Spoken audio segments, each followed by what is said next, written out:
अभी महाराष्ट्र में हमने इस प्रकार की घटना सुनी है कि कोई मृत व्यक्ति है जिसको कि हॉस्पिटल में डिक्लेयर कर दिया गया था और उसको एम्बुलेंस के द्वारा अंतिम संस्कार के लिए ले जा रहे थे और अचानक वो व्यक्ति जीवित हो चुका। वर्ल्ड के अन्य हिस्सों में भी सुना है कि किसी भी व्यक्ति की मृत्यु होने के पश्चात जो है वो व्यक्ति अचानक से जीवित हो उठा।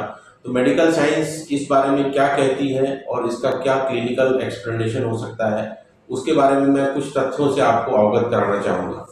पहला तथ्य तो ये है कि जब भी किसी व्यक्ति की मृत्यु होती है तो उस व्यक्ति की मृत्यु होने के पश्चात कुछ क्लिनिकल क्राइटेरिया होते हैं जिनके द्वारा ही उस व्यक्ति को मृत घोषित किया जाता है। नॉर्मली ये जो क्राइटेरिया होते हैं वो किसी हॉस्पिटल में किसी रजिस्टर्ड मेडिकल प्रैक्टिशनर द्वारा मिनिमम एमबीबीएस डॉक्टर या एमडी डॉक्टर के द्वारा ही फुलफिल हो सकते हैं। जब भी किसी व्यक्ति की मृत्यु होती है तो उसमें 3 क्राइटेरिया इंपॉर्टेंट होते हैं। पहला चीज है सीजेशन ऑफ रेस्पिरेशन, यानी कि उसकी जो सांस लेने की जो गतिविधियां हैं वो बंद हो जाए। दूसरा सीजेशन ऑफ सर्कुलेशन, यानी कि जो हार्ट की जो पंपिंग है और उसके द्वारा जो शरीर में रक्त का प्रवाह हो रहा है वो बंद हो जाए। और तीसरा है सीजेशन ऑफ ब्रेन फंक्शन, यानी कि जो ब्रेन की जो एक्टिविटीज है जिसके द्वारा बॉडी के अंदर विभिन्न प्रकार की जो घटनाएं हो रही हैं वो ब्रेन से कंट्रोल होती हैं।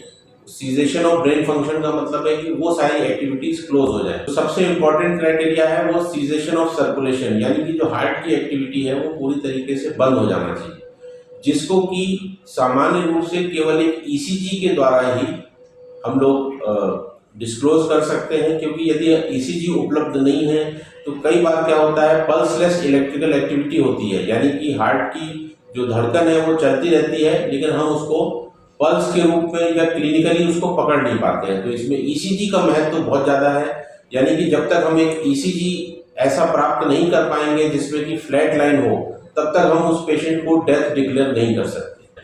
तो जब तक ये सारी तीनों चीज़ों को हम लोग फुलफिल नहीं करेंगे तब तक हम किसी भी व्यक्ति को डेथ घोषित नहीं कर सकते। जो भी घटनाएं हुई हैं, चाहे वो भारत में रिपोर्ट की गई हो या विश्व के अन्य हिस्सों से रिपोर्ट की गई हो, उसमें उन घटनाओं में हमको ये जानना जरूरी है कि किस व्यक्ति ने पेशेंट को डिक्लेयर किया डेथ। क्योंकि कई बार क्या होता है, यदि हम इस चीज़ को कैजुअली लेंगे और पेशेंट का प्रॉपर एग्जामिनेशन नहीं करेंगे तो इसमें कई बार गलती हो सकती है।